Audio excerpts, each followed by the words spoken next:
ponentes y al moderador de esta mesa, que vais a ver a Jesús en 2 mesas hoy. Nos ha hecho el favor de moderar esta mesa y luego le veréis como ponente. Es muy presente. Estará en la mesa de la tarde. Y nada, bueno, conocéis el programa, o sea, hoy es un día más intenso porque vamos a tener esta sesión. A continuación, a las 12 tendremos una mesa con Iker y Edurne, que creo que también está por ahí ya, y ahí al fondo. Y a las 4 tendremos bueno, pues, otra sesión también con 3 ponentes en este caso. Y lo que intentaremos es que entre la sesión de esta y la siguiente, un descanso, intentaremos acabar a las 11:50, 11:50, sí, ¿no? Y empezaremos un poquito, unos minutos después la mesa de las 12, os avisaremos, ¿no? En función de cómo acabemos esta, pues a las 12:10 o así, para que haya tiempo para ir al baño, tomar cafés o intercambiar, ¿no? Conversar un poquito. Y ya estaría, ¿no? Por mi parte, porque no tengo nada más que decir así importante, ¿no? No me he dejado nada. Así que nada, bueno, muchísimas gracias y damos paso a... Muy bien, muchas gracias, Bea. Bueno, buenos días a todos, a todas y a todes. Para mí es un placer estar moderando esta mesa con estas 2 portentas de compañeras y profesionales. Así que, bueno, voy a empezar a leer sus amplios currículums y presentaciones, intentar hacerlo lo más rápido posible. En orden, primero presento a mi derecha Tatiana Moura, feminista, madre investigadora principal del Centro de Estudios Sociales de la Universidad de Coimbra, co-coordinadora del observatorio masculinidades.pt, que podéis seguir en redes sociales, lo digo porque estamos ahí superando ya, ¿cuánto era? 1000, hemos superado los 1000. Sí, perdón, lo de gritar al micro, sí.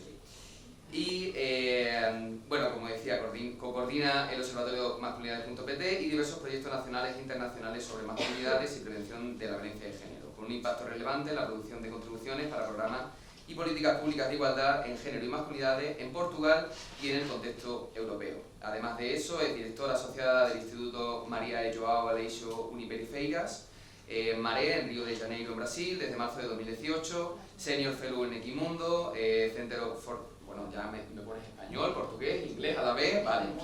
Equimundo, perfecto, miembro de la Alianza Global Men Engage y cofundadora y miembro del comité directivo de la red Men Engage Iberia desde el 2018. Emérita, ya. Entre 2011 y 2019 fue directora ejecutiva del Instituto Promundo, donde coordinó varios proyectos sobre masculinidades y la participación de los jóvenes y los hombres en la prevención de la violencia de género. Desde los últimos 20 años ha coordinado proyectos sobre masculinidades, juventud y violencia y trayectorias de no violencia en contextos periféricos, en particular en América Latina y Europa. Sus investigaciones se centran en cuestiones relacionadas con el feminismo, en las relaciones internacionales, las masculinidades, la violencia urbana y las novísimas guerras. Tatiana, un placer. Si os parece, empiezas tú y después presento a Anastasia.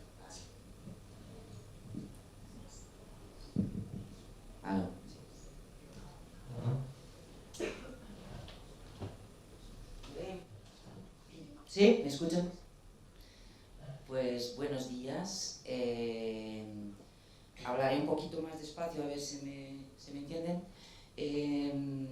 A ver. Y bueno, empiezo por dar las gracias a la organización de este curso, ¿no? de verano, siempre con temas tan interesantes. Pero en mi caso, tiene una historia particular, es que es justo el tema que hago investigación. Entonces, bueno, me invité a mí propia para estar en el curso y a compartir lo que fue mi tesis doctoral hace muchos años y bueno, volver otra vez a hacer investigación sobre la paz desde una perspectiva feminista. Entonces, bueno, mi origen ¿cómo se llama?, de graduación es Relaciones Internacionales. Entonces lo que voy a hablar hoy es la paz desde una perspectiva feminista, pero desde el punto de vista de las relaciones internacionales. ¿Cuál es la propuesta? La propuesta es considerar la paz no solo como una ausencia de guerra, o sea, como paz negativa, y que desde el feminismo la paz es una construcción centrada en la vida, en los vínculos y en el cuidado, ¿no? Hasta los años 80, las teorías dominantes, el realismo, ¿no?, de las relaciones internacionales, invisibilizaron a las mujeres total.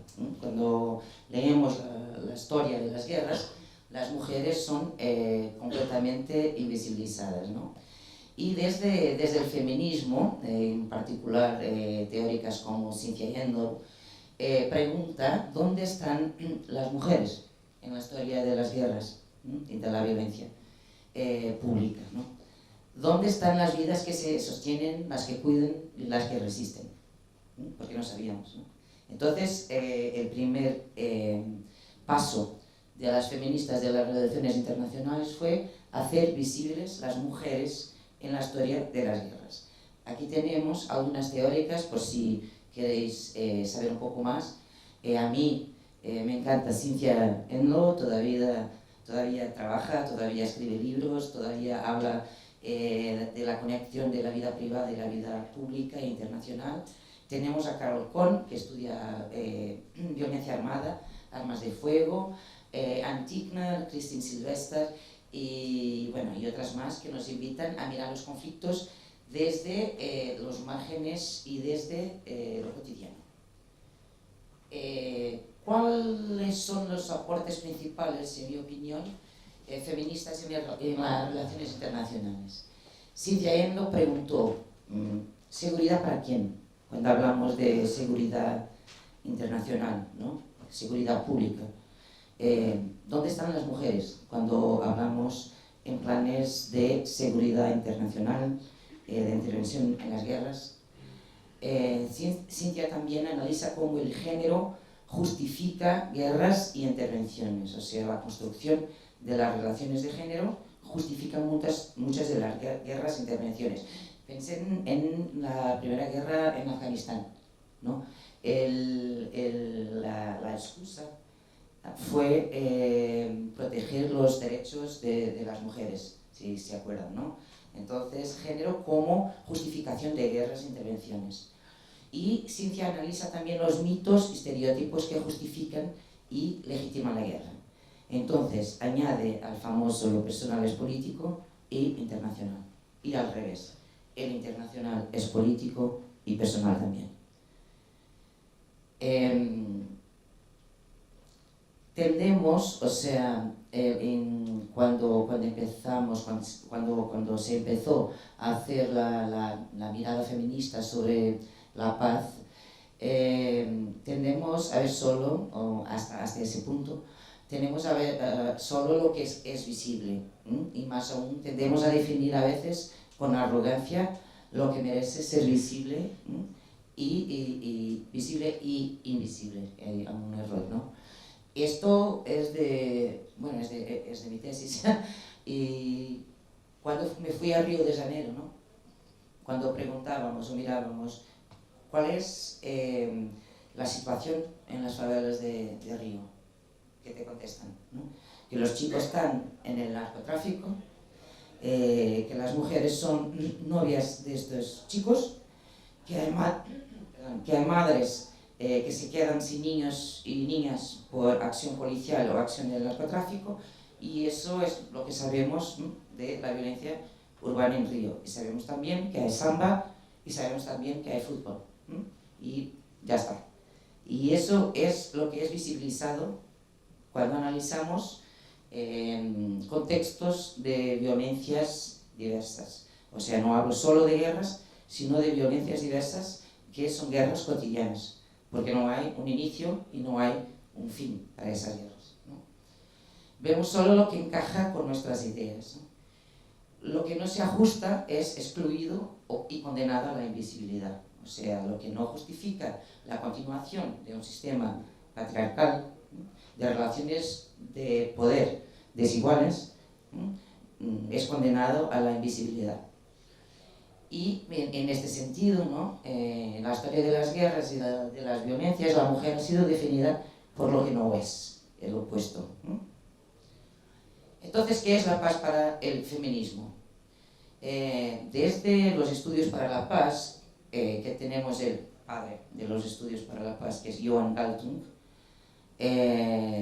hasta los años 80, teníamos la definición, que fue un paso positivo, la definición de paz negativa y paz positiva, ¿no? La paz negativa es la simple ausencia de conflicto armado, pero sin resolver las violencias estructurales, como las desigualdades, el racismo, el patriarcado, ¿no? Y tenemos la paz positiva. Esta distinción es del 1979. Y la paz positiva es una paz con justicia social, con equidad, con derechos, con acceso a los cuidados y relaciones no violentas. La cuarta definición de paz es la paz feminista. Y la paz feminista es transformadora porque busca desmontar las estructuras de opresión, ¿no? Para construir otras formas de vivir. La paz feminista incluso incluye la dimensión micro, y esta es la grande novedad en los estudios para la paz desde la perspectiva feminista, es incluir una nueva dimensión, la micro, no solo la macro, ¿no? Sino la micro, y reconoce el patriarcado como un sistema de guerra. Aquí, si tiene interés, Betty Reardon es la teórica que estudia el patriarcado como un sistema de guerra y justifica por qué. Entonces, ¿cuál es la crítica feminista a la guerra? Bueno, si somos feministas pacifistas, la crítica es total, ¿no? Desde mi punto de vista. Pero tenemos que empezar por algún lado. Entonces, la guerra afirma la masculinidad hegemónica. Ayer por la mañana aprendemos que afirma la masculinidad hegemónica y la individualidad, ¿no? Se aplica muy bien. Se enseña a los hombres a dominar, no a cuidar. Por eso tienen no sé cómo se dice, pero este servicio militar, sí, ¿la qué? La mili, obligatoria, porque la gente no nace violenta. Entonces, o sea, es obligatoria, fue obligatoria porque la gente tiene que aprender a ser violenta, no nace violenta. La política y la guerra reproducen esta lógica. Y al final el feminismo lo que propone es una pedagogía de la ternura, que ayer por la mañana también hablamos sobre eso. Entonces, dentro del feminismo para la paz tenemos el cuidado como práctica política, ¿no? Porque el cuidado siempre fue analizado en términos no políticos y en términos informales, no remunerados, informales, invisibilizados. Frente a la lógica del control, el feminismo propone otra lógica, la lógica del cuidado, ¿no? Joan Tronto dice que el cuidado es una práctica política, el cuidado es proactivo y preferencialmente recíproco. Es un camino de ir y venir, ¿no? Y históricamente los cuidados han sido asignados a las mujeres, ¿no? Pero no por naturaleza, sino por imposición también. En la base de los análisis sobre la guerra feministas están los binomios fundacionales, ¿no?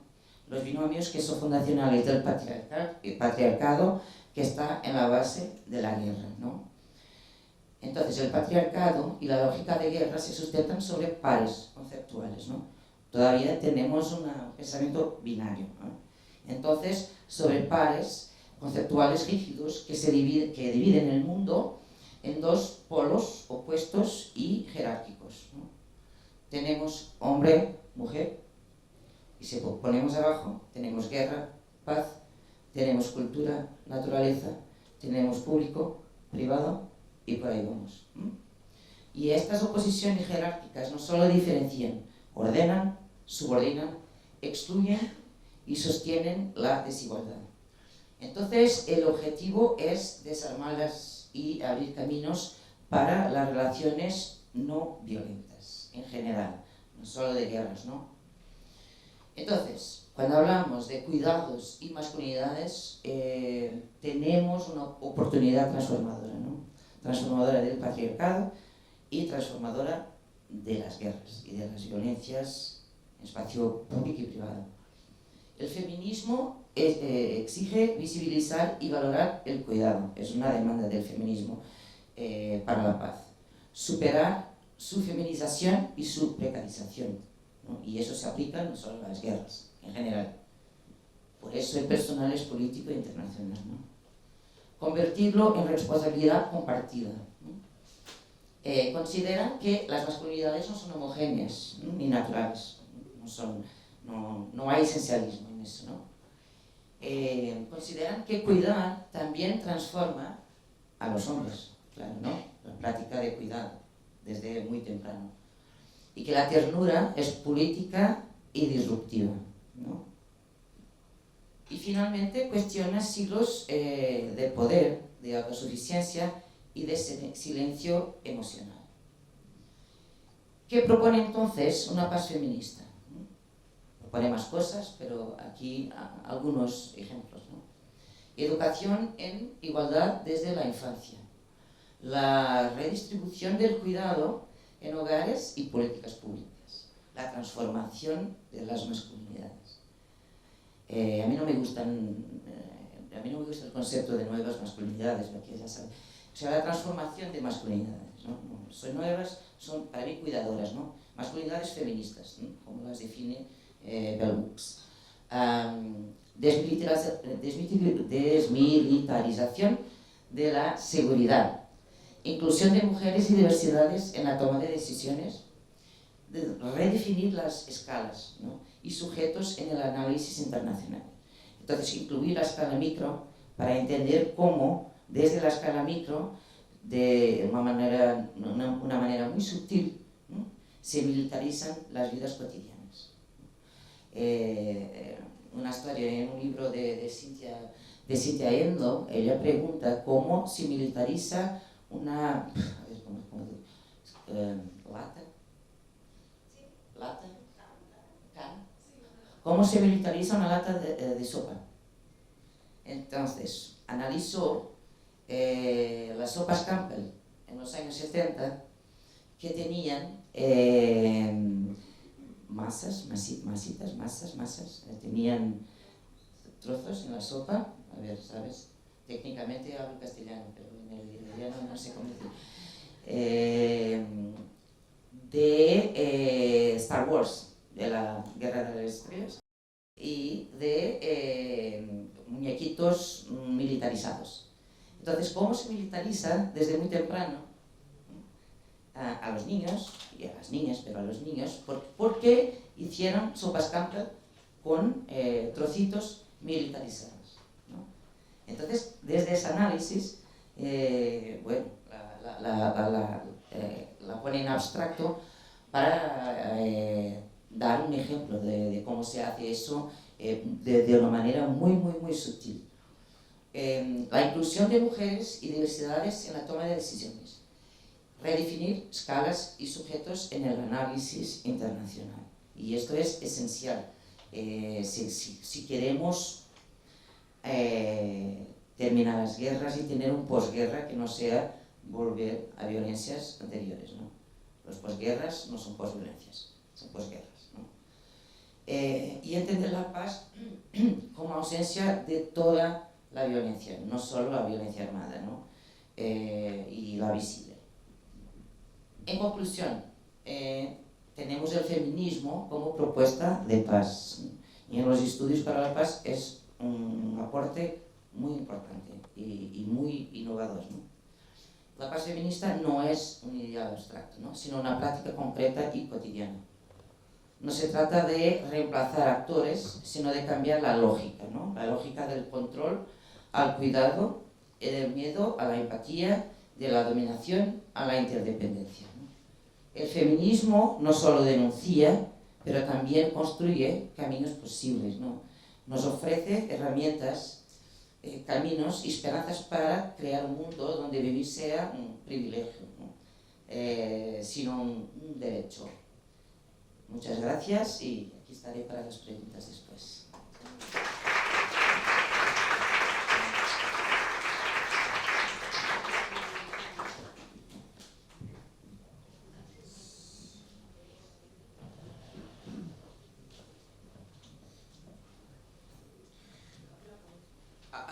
De pronto.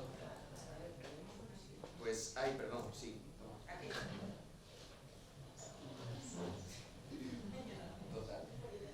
Bueno, pues gracias, Tatiana, súper ajustadísima al tiempo y abriendo pues muchas cosas, ¿no? Muchos debates también para ver cómo ese cambio de marco que propone el feminismo para construir la paz, cómo lo construimos, lo micro, lo macro, lo meso. Bueno, ahora ya después de la mesa de debate creo que podremos intercambiar todas estas cuestiones. Paso a presentar a la compañera Anastasia Telles Infantes, catedrática en Antropología Social y profesora de Antropología Social y Cultural del Departamento de Ciencias Sociales y Humanas en la Universidad Miguel Hernández de Elche, directora del Grupo de Investigación ECULGE, Economía, Cultura y Género, directora del Observatorio de las Masculinidades de la UMH, subdirectora del Máster de Igualdad de Género en el ámbito público y privado de la UGI y la UMH, fundadora y directora 10 años del Seminario Interdisciplinar de Estudios de Género, integrante del Centro Interdisciplinar de Estudios de Género, directora del título propio del posgrado de especialista universitario en masculinidad de género e igualdad de la UMH, Universidad de Miguel Hernández, que ya he dicho muchas veces UMH. Ha sido miembro de la Comisión de Seguimiento del Plan de Igualdad de la UMH y directora del Programa de Doctorado en Estudios e Investigaciones sobre las Mujeres Feministas y de Género desde 2009 a 2017. Presidenta de los 3 maravillosos congresos internacionales, de las 3 ediciones del CIMAS Igual, Congreso Internacional sobre Masculinidades e Igualdad, con diferentes temáticas centrales en cada uno de ellos. Y desde hace más de 30 años investiga sobre la construcción sociocultural de las identidades masculinas y femeninas con perspectiva de género, y si tuviéramos que decir todas las publicaciones y demás cuestiones que tiene, pues no acabaríamos el día de hoy. Así que preferimos escucharte. Cuando quieras, Anastasia, todo tuyo. Vale, pues... ¿y media? Media hora. Bueno, en primer lugar, buenos días y muchísimas gracias a las organizadoras de este curso y a quienes lo hacen posible, ¿no? Precisamente todo ese currículum que él va diciendo, soy la primera que sabe lo mucho que cuesta montar algo sobre igualdad de género, montar algo sobre masculinidades, a nivel económico, gestión, tiempos, etc. Nunca salimos satisfechas quienes lo preparamos, pero yo creo que con lo que lleváis ya de curso ya merece la pena. Entonces yo me voy a relajar, porque si yo no digo todo lo que quiero, que no lo voy a decir, me voy a quedar, pues yo también me llevo muchas ideas y estamos a mitad de curso. Eso para relajarme a mí misma, ¿sabéis? Que es como una cosa de respira. Vale, ¿qué es lo que puedo hacer yo si soy antropóloga, si soy historiadora, si trabajo igualdad de género, masculinidades? No soy experta en feminismo y paz, ¿vale? Pero con una cosa que Tatiana, de todo lo que ella ha dicho, hay una cosa que casi cambiaría toda mi ponencia. ¿Qué es lo que he hecho y por qué he llegado justo a tiempo? Porque no sé exactamente qué es lo que os apetece, qué es lo que necesitáis, qué nivel traéis, qué sabéis sobre masculinidades, sobre conflictos, sobre paz y feminismo, sobre violencias desde lo más macro e internacional. Me ha gustado mucho, la voy a coger ya. Lo personal es político y es internacional, exactamente. Lo que está pasando hoy en determinados lugares del mundo, los conflictos bélicos, es algo internacional que mueve la economía, que mueve las ideas, que mueve internet, que mueve las redes sociales, y aquello tiene que ver con el dolor de estómago que pueda tener tu abuela cuando está viendo las noticias, y tiene que ver con la irascibilidad que hay dentro del Congreso, y tiene que ver con la violencia que hay en la pareja. Y no hablo solamente de la violencia física o violencia de género, no llego ni siquiera que luego, sino el concepto de esa ama de casa o esa mujer con la doble y triple jornada que todos los días ve la desigualdad de género y el machismo y el patriarcado en casa, que se levanta de la mesa al resto de familia, hijos, hijas, marido, y ella quita todos los días los platos de los demás, lleva dentro un disconfort, fijaos lo que os digo, que hace que esté continuamente en pie de guerra. ¿Contra qué? Contra el machismo, la sociedad, el patriarcado, la familia. Es decir, que yo empezaría por deshacer el patriarcado entre todos y todas, pacificar la vida en el ámbito de lo doméstico como núcleo reducido de organización social. Una vez dicho eso, voy a poneros preguntas. Si os gusta la idea, voy a lanzar preguntas para que quien quiera coja alguna de ellas y luego en el debate podamos dialogar, ¿no? Esto de qué intereses tenemos, dónde queremos pararnos, qué queremos reflexionar, etc. Os digo que cuanto más tiempo llevo en el ámbito de los estudios de género, de la igualdad, de masculinidades, etc., de la violencia, a veces más contradicciones me encuentro. Con lo cual, voy a lanzaros preguntas y he dividido la ponencia en 4 partes. Voy a correr, quienes me conocéis sabéis que corro mucho, pero para ser un poquito ortodoxa, las preguntas sí que alguna os puede vibrar y apuntarla. Me gustaría simplemente poner sobre la mesa determinadas cuestiones desde el ámbito que yo trabajo. Buenos días. Desde el ámbito de la antropología social y cultural. Desde el ámbito de la sociología, de la antropología, teniendo en cuenta la historia, pero como construcción social, como herramientas de análisis social. Por una parte, vamos a hablar algo de masculinidad, algo de violencias, algo de cuidados y paz feminista. Como tengo a Tatiana, creo que esa parte no me merece la pena que entre en ella, porque ahora en el debate podemos profundizar. Y porque también tengo mis dudas de determinadas cosas. La primera parte, masculinidad. Bueno, yo os lanzo rápido a todos y todas y no me voy ahora a poner a responder, Yo me preguntaría, ¿qué es la masculinidad? ¿De qué sociedad estoy hablando? ¿De qué cultura? ¿En qué momento histórico? ¿De qué clase social? ¿De qué color de piel? ¿De qué orientación sexual? ¿De qué hombres estoy hablando? ¿Y de qué hombres y de qué mujeres y de qué sociedad? Porque la masculinidad y la feminidad la construimos hombres y mujeres, la reproducimos, la justificamos, le damos un poder subordinado o un poder de dominación, hombres y mujeres, porque seguimos educando en una estructura patriarcal con una cultura machista que compartimos hombres y mujeres y transmitimos hombres y mujeres. Masculinidad. Yo voy a hablar de esta, la de aquí, las de mi sociedad y cultura. Como antropóloga, si estuviera hablando de la construcción de lo que se considera propio de hombres, algo masculino, en otros lugares, en otras etnias, en otras culturas del mundo, aquí y ahora, en este momento presente, no aquí, en el ahora, en el presente, son otras formas de masculinidad. En determinados lugares de la India, quienes bordan son hombres. En determinados lugares del norte de África, Marruecos, quienes venden en los zocos son hombres. No son cosas de mujeres. O sea, el concepto de masculinidad varía de una cultura a otra, lo cual a las antropólogas nos permite, obviamente, desde siempre decir esto es algo que cambia y como cambia puede cambiar además a mejor, en el sentido de igualdad, equidad entre sexos y géneros. Entonces, la segunda, la masculinidad es violenta. Discursos esencialistas, discursos culturalistas, ambos extremos, que además se chocan muchas veces. La masculinidad es solo cosa de hombres. ¿Quiénes construyen y reproducen la masculinidad patriarcal? Sigo, preguntas. ¿Masculinidad patriarcal es lo mismo que masculinidad tradicional? ¿En nuestra cultura? ¿En nuestra sociedad? ¿Y es lo mismo masculinidad patriarcal que masculinidad hegemónica? El concepto de lo hegemónico que está tan cuestionado. Sigo. Yo con la idea de que todo esto que voy a bombardear, cada cual tenga al menos una pregunta que le parezca sugerente y que podamos entrar también en el debate, me conformo. Lo digo para no agobiaros, porque veo ya caras de agobio, cuidadito que en el principio. ¿Masculinidades en diferentes culturas? ¿Masculinidad o masculinidades en plural? ¿Y qué hay detrás de eso? No es solo un formalismo. ¿Hombres o masculinidades? Que ya comentó la compañera de ayer. ¿Masculinidades disidentes o despatriarcalizadas? ¿Son lo mismo que proigualitarias? ¿Masculinidades contrahegemónicas son proigualitarias? ¿Masculinidades trans? Que mañana vamos a tener una ponencia de trans y dirijo tesis sobre la cuestión trans con masculinidades. ¿Masculinidades trans son masculinidades proigualitarias? ¿Masculinidades trans son masculinidades profeministas? ¿Qué modelos de hombres y masculinidades adoptan los chicos y los hombres trans?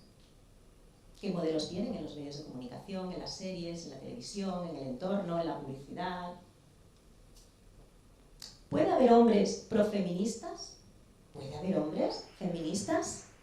¿Tienen que ser aliados del feminismo los que quieran acercarse a la igualdad de género? Sé que Jesús va a responder algunas de las que les tengo luego preparadas. ¿Qué son las nuevas masculinidades? Por supuesto, entre comillas. ¿Son todas las nuevas masculinidades igualitarias, profeministas? Repito, masculinidad o masculinidades. Y no es solo un formalismo. Y repito, hombres o masculinidades. Podemos hablar de masculinidades sin hablar de hombres, podemos analizar a los hombres como objeto de estudio si aboliésemos la masculinidad. Podríamos estudiar a mujeres como objeto de estudio si aboliésemos, si desapareciera, abolir no es la palabra, si desapareciera la propia construcción identitaria, sociocultural de la feminidad. Todo esto lo podéis traducir a la feminidad, feminidad, feminidades, etcétera, etcétera, ¿eh? Las nuevas feminidades, son todas las feminidades preigualitarias, en fin, rollos. Me interesa resaltar que yo hablo desde el estudio crítico de las masculinidades y los hombres, con lo cual siempre voy a partir desde un posicionamiento feminista, entendiendo el feminismo como el movimiento social, político, académico, universitario que pretende la igualdad entre hombres y mujeres. Me interesa estudiar a los hombres porque quiero la igualdad con las mujeres. ¿Me explico? Si solamente estudio a los hombres por estudiar a los hombres, sin una pretensión de conseguir la igualdad en la sociedad, una pretensión feminista, pues hay estudios, los men's studies, no todos son proigualitarios ni tienen el enfoque feminista, y son estudios de hombres o sobre masculinidades. Cuidadito que no caigamos en un estudio de hombres, sí, pero bueno, ¿tiene un enfoque feminista o no? Y lo mismo con las mujeres. Estudiar mujeres como objeto de estudio no quiere decir que tengas un trasfondo feminista, con una intención política. Cuando hablo de política hablo de relaciones sociales de poder. De lo masculino los hombres arriba y las mujeres lo femenino abajo. ¿Vale? Las relaciones de género en desigualdad, relaciones políticas, poder. En antropología, política significa relaciones de poder. Entonces, el tema es que me interesa estudiar el estudio crítico de las masculinidades y los hombres, desde el posicionamiento feminista. Por supuesto, ya lo decía, tengo que hablar de relaciones de género. Etnocentrismo, cuidado con hablar de las masculinidades, la igualdad de género, los conflictos, las guerras, incluso el concepto de violencia desde el punto de vista solo nuestro, de nuestra cultura, etnocéntrico. Lo que aquí se considera violencia de un tipo determinado, en otro lugar del mundo no se considera violencia. Lo que aquí se considera, etcétera, etcétera. Lo que aquí se considera un trabajo masculino, en otro lugar del mundo no es un trabajo masculino. Lo digo porque siempre que hablo como antropóloga tengo que caer en mi propio etnocentrismo, eurocentrismo, sociocentrismo, Estoy hablando de que aquí, del trabajo de campo empírico que hago, ¿no?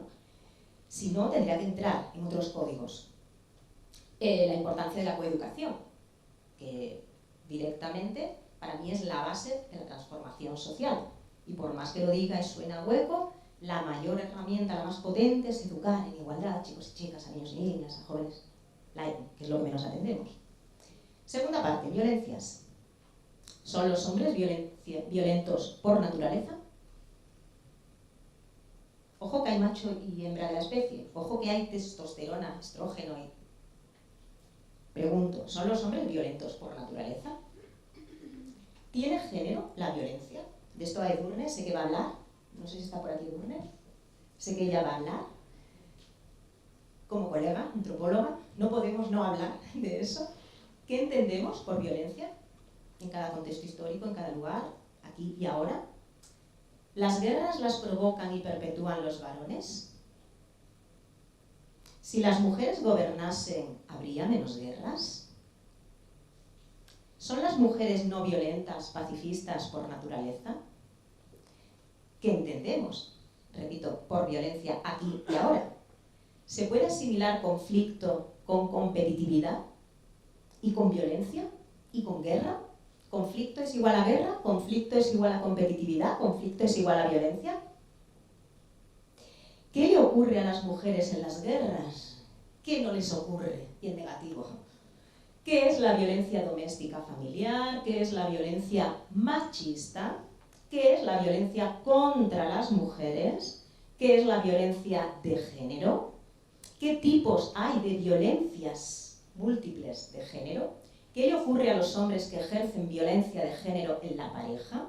¿Cómo prevenir la violencia de hombres sobre las mujeres?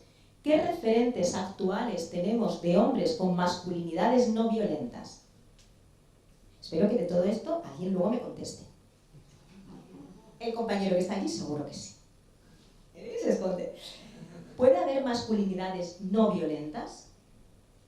¿Cómo coeducar a los niños en la no violencia? ¿Qué es la ciberviolencia de género? Parte tercera. Mínimamente hablar de cuidados, pero que ya adelanta Tatiana. Pero me interesa que volvamos a los conceptos básicos. ¿Qué es la ética del cuidado? ¿Cómo se están incorporando los hombres a los cuidados domésticos? ¿Qué hacen? ¿Qué no hacen? ¿Qué tareas evaden? ¿A qué se dedican? ¿Qué les gusta? ¿Qué les falta? Si los hombres se incorporan a los cuidados, ¿serán menos violentos? Abajo ponía, ¿cómo podemos incorporar o cómo se pueden incorporar los hombres a los cuidados? Como dice mi madre, queriendo, hija, queriendo, en gerundio. Pero bueno, el tema es si los hombres se incorporan a los cuidados, cuidar la mascota, cuidar tus hijos, cuidar a tu abuela, cuidar la casa, cuidar a las compañeras de trabajo, cuidar la naturaleza, cuidar, ¿serían menos violentos? Estamos socializando a los niños, varones, estoy hablando ahora, otra cosa es que los estuviera comparando también con las chicas, ya os digo también, en los cuidados. Ojo, cuidado no es autocuidado, ¿vale? Que estamos enfocando excesivamente el autocuidado, el culto al cuerpo, el yo, mí mismo. No, porque yo lo valgo de L'Oréal, empoderamiento femenino, no feminista, que llevamos ya décadas, están ya desde hace casi 15 años también con los chicos. No estamos hablando de ese cuidado, esa no es la ética del cuidado, el autocuidado personal de esa manera, entendido de esa manera, el empoderamiento, ¿no? Tan cuestionado. Hay muchas corrientes ya teóricas que cada vez que hablamos de empoderamiento tenemos que parar, sobre todo en países de Latinoamérica. ¿Y de qué estamos hablando con el empoderamiento? Cuidado. Confundimos el autocuidado, el individualismo no empático de cuidado, tipos de cuidados y cuidados. Si los hombres se incorporan, yo decía, ¿no? ¿Pero por qué? Quería saber por qué. ¿Por qué se supone que escucho si los hombres se dedicaran más a los cuidados, serían menos violentos? ¿Por qué? Espero que me solventéis. Yo vengo a plantear preguntas. ¿Cómo podemos incorporar a los hombres al mundo de los cuidados? Y aquí, ¿tenemos que ser nosotras, mujeres, las que incorporemos a los hombres al mundo de los cuidados? ¿Tienen que ser los hombres los que socialicen a las nuevas generaciones de hombres en cuidados? ¿Cómo lo hacemos? ¿Es de todos y de todas? ¿Tiene que haber un plantón como, os acordáis la huelga del 8 de marzo de 2018 de si nosotras paramos para el mundo? ¿Qué ha pasado con aquello? ¿Qué ha quedado? ¿Qué representaciones ideológicas, discursos e imágenes reciben nuestros chicos, jóvenes, hombres relacionados con los cuidados? ¿En películas, en series, en videoclips, no sé, en el ayuntamiento, en conciertos, en clase, en la universidad, en el partido de tenis, de fútbol? ¿Dónde están los cuidados relacionados con los hombres y de algún tipo de masculinidad? ¿Qué valor le damos en nuestra sociedad a los cuidados? Antes de venir, una compañera de otro curso, estoy con la garganta mal, ella está embarazada, se ha traído el jengibre, estábamos hablando, bueno, pues lo que ha hecho lo primero es llevarme el jengibre para la garganta, porque ya la tiene para los mareos, yo preguntándole, oye, ¿qué tal? Los cuidados crea otra manera de relacionarnos, otra manera de interactuar. La ética del cuidado, puesta como bandera, difícil. Yo a veces pienso, digo, ¿se nos ha olvidado? ¿Qué valor le damos en nuestra sociedad, ¿no?, a los cuidados? Y luego la cuarta parte, la paz feminista. Vale, ¿qué tiempo tengo ahora? Vale, 15 minutos. Voy a desarrollar un poco masculinidad. Igual necesitáis un café, pero vamos a ir a tiro hecho, rápido. Sexo biológico, sexo social, género y diferenciarlo de la sexualidad. Identidad, el concepto de identidad. Unidad de análisis básica de mi tesis doctoral desde el 1991. ¿Qué ha ocurrido y qué ocurre y qué pasa con el tema de la identidad? ¿Y por qué se dice hay que hacer desaparecer la masculinidad, la dicotomía, el binarismo? Porque esto es lo que perpetúa el patriarcado. Bueno, yo todo lo pongo entre comillas. Cuidado, puedo rebatir cada punto. Y no voy a dar recetas, pero sí tengo muy claro lo que desde el punto de vista antropológico analizamos. Y siempre, no pierdo mi lucecita, es feminismo, igualdad. Igualdad, ojo, que si no ya me voy por otros lados. Y la identidad sociocultural y género. Por un lado, nada, sexo biológico, macho-hembra.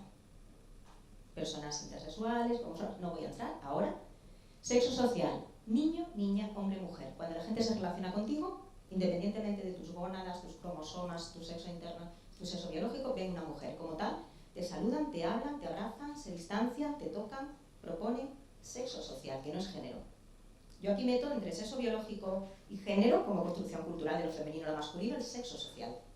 Cuando tú te montas en un avión y tienes que hacer un viaje largo, cruzando el Atlántico, bueno, en un avión normalmente tienes ya el asiento, ¿no? Te toca el asiento tal, pero vamos a buscar entonces un autobús, un tren, un sitio donde tú puedes elegir el asiento. Donde tú te sientes, en tu selección mental, inconsciente, estás discriminando, seleccionando una serie de variables. Bueno, os tengo que decir, por si alguien se lo ha olvidado, que todos tenemos etiquetas y todos etiquetamos. Tengo que decir que todas las relaciones sociales son utilitarias. Y tengo que decir que todos los grupos humanos, desde la prehistoria más antigua, bueno, desde antes del Neolítico, el Paleolítico, en todos los lugares existen relaciones de poder. El concepto de que ayer hablaba la compañera de poder, autoridad, de roles adscritos, roles adquiridos, siempre hay alguien que tenga que tirar del carro. En todas las pandillas, en todos los amigos, en todas las familias, en todos los grupos de colegas que salís el viernes por la tarde, alguien tiene que tomar la iniciativa. El liderazgo, momentáneo, ese día, ese rato, pero si no tenemos relaciones sociales de poder, no interactuamos como sociedad. Si no nos etiquetamos y etiquetamos a los demás, no sabemos cómo interactuar. Lo digo porque yo me etiqueto y a mí no me etiquetan. Bueno, sí, a ti cuando te ven en los 15 o 20 primeros segundos, de arriba abajo, te han radiografiado, porque lo necesitamos como sociedad y con un enfoque cultural de cómo te han educado, tu cultura y lo que significa cada cosa, para saber de qué tema hablarle, cómo darle la mano, todo. ¿Me explico? Con lo cual yo digo, de todas las etiquetas que todos y todas tenéis y tenemos, yo propongo que la del sexo social es la más importante. Lo siento, pero yo veo una mujer. Luego veré otras cosas. La edad, el color de piel, tu orientación sexual, tu ideología política, tus creencias religiosas, tus estudios, tu nivel adquisitivo. Pero si te tienes que sentar en un autobús, en un viaje largo, de todo lo que vas buscando, de dónde te sientas, en mente, quieras o no quieras, estás si es un hombre o una mujer el que está al lado. Para evitarlo o para buscarlo, o sea, da igual. Luego muchas otras facetas, ¿no? Pues está más grande, más gordo, no tengo espacio, está más limpio, más sucia, parece... Todo eso lo hacemos en 30 segundos. Lo digo por diferenciar, repito, sexo biológico, macho-hembra, sexo social, hombre-mujer, género. Género es una construcción de lo considerado propio de hombres en una cultura y en un momento concreto. Si es masculino, de hombres, si es femenino, de mujeres. Entonces, el problema de lo femenino o lo masculino yo no lo pondría sobre la mesa como problema. Es qué categoría, qué valor se le da a lo femenino y a lo masculino en cada contexto histórico, en este sentido. Que en algún momento muchísimos de los roles de lo masculino y lo femenino tengan que romper esas barreras, porque el rosa es rosa de niña, porque el azul, porque los niños tienen que jugar a los piratas, las niñas a las princesas, por supuesto. Pero, ojo, que con todo el tema de la cuestión trans, estamos volviendo a cosificar el rosa más rosa que nunca y el azul más azul que nunca. Cuidado que estamos mezclando identidad a nivel individual con identidad sociocultural, de enfoque antropológico. Cuidado, que es que yo a veces digo, pero estamos perdiendo la base de los conceptos. Y yo no estoy hablando de sexo biológico, sexo social y género. Yo no estoy hablando de tu orientación sexual, que es otra cosa. Esto es el conflicto además, ¿no?, de la traducción del inglés, del sex, gender, del sexo, sexualidad. Bueno, nada, el género es una construcción cultural, basa su existencia en las diferencias que se dan entre los sexos biológicos, hembra-macho, es a partir de ahí cómo se construyen las categorías de sexo social, tan importante, ¿no?, desde nuestro enfoque antropológico, mujer-hombre, y las de género, de lo femenino-masculino. Pero yo puedo tener un sexo social mujer porque me ven como mujer, nadie tiene por qué saber mi sexo biológico y yo puede que no me acomode en gran parte al género femenino. ¿Me explico? Pero la interacción es sexo social. Bueno, nada, sexualidad y diversidad sexual y la construcción cultural de la sexualidad. La identidad sociocultural y el género. La individual. Estoy hablando de identidad, que no es lo mismo que identificación. Simplemente lo dejo caer, antropóloga Durner, ¿no?, la identidad nacional, étnica, con la etnicidad o el nacionalismo. Son cosas diferentes. Si esos conceptos, herramientas básicas y potentes las llevamos al tema de la igualdad, del género, del sexo, sin meter sexualidad, la cosa se complica. Porque una cosa es la identidad individual, percibida, sentida, manifestada, vivida. Y la identidad individual, si yo me identifico con hombre, mujer, con cosas femeninas, con cosas masculinas, con cosas no binarias, ni femeninas, ni masculinas, ni con hombres, ni con mujeres, es algo mío, individual. Pero no tiene nada que ver con el concepto de masculinidad y feminidad como herramienta identitaria, sociocultural, necesaria para analizar las relaciones de género, las relaciones de poder y conseguir el objetivo del feminismo. ¿Me seguís un poquito? Sé que es denso, pero es que es fácil, realmente. Entonces, respetando la identidad individual, y ojalá nunca nadie entre en el concepto y en la forma en la que yo me siento, me percibo, me manifiesto, etcétera, etcétera. Cuidadito, porque además estamos entrando, ¿no?, desde las leyes, los gobiernos, las prohibiciones, demasiado en el ámbito de la libertad individual. Cuidado, es que también estamos en un tira y afloja interesante. Bueno, pues identidad de género individual, identidad sexual, y expresión de género, y otra cosa es la orientación sexual.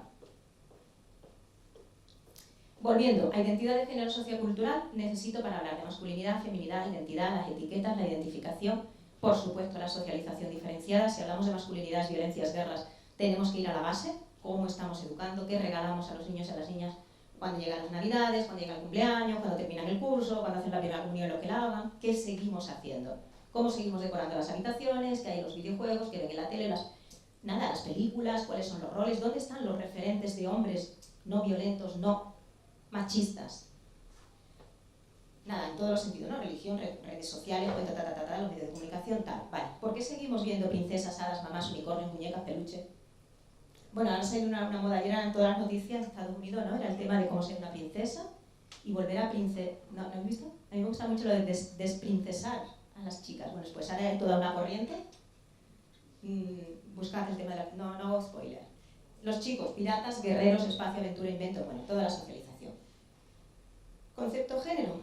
Estudios de género con perspectiva de género lleva relaciones jerárquicas de poder y género. Identidad de género desde el punto de vista sociocultural. Identidad femenina, feminidad. Identidad masculina, masculinidad. Y esto es lo que os decía antes, ¿vale? La propuesta de todas las etiquetas de sexo-género es la principal interacción social.